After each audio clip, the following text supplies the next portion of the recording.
كريم هيدراتونت الاولى ولا ندير كرون توتال الاولى؟ لو بقينا ندير فيتامين سي الاولى، ندير كونتور الاول ولا ندير كرون توتال الاولى؟ لا لو بقينا نبدا بسي سي كريم. عليا مازال ما فريتيهاش. حفظي الفيديو وموراه ما تزيديش كاع تقولي لي كيفاش نرتب المنتجات في وجهي.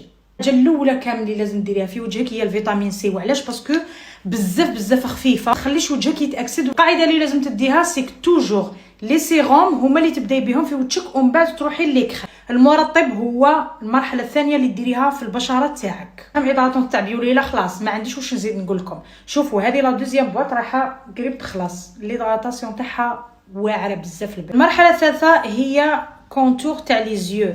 شوفوا الترطيب يجي قبل كلش. انا نستخدم البنات هدايا الكونتور تاع بيوليلا روعه. شوفوا بكم هذا عنده واحد ليفي، جربوه البنات جربوه. شتي كوم سي راك ديري ان كلاصون هنا في تحت عينك، واحد الراحه يعطيها لك تحت عينك ما تامنيش. المرحله الرابعه هي واقي الشمس. يقول لك انايا ندير واقي الشمس قبل ما ندير لا كريم هيدراتونت. خطا حبيبتي. ايماجيني عندك لي كرون توتال تاعك تانتي، كيفاش ديري لي كرون توتال تانتي ومن بعد تروحي ديري ليدراتاسيون؟ ما كاش منها. صيف كومبلي وانا نستخدم هاد لي كرون توتال تاع بيوليلا روعه يا البنات.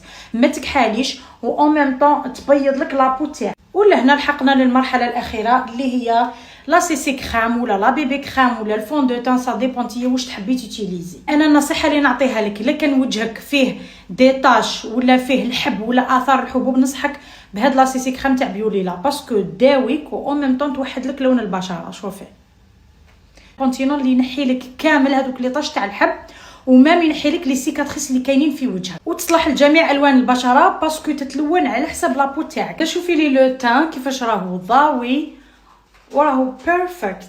ديري الجام وتبارطاجي مع حبيبتك.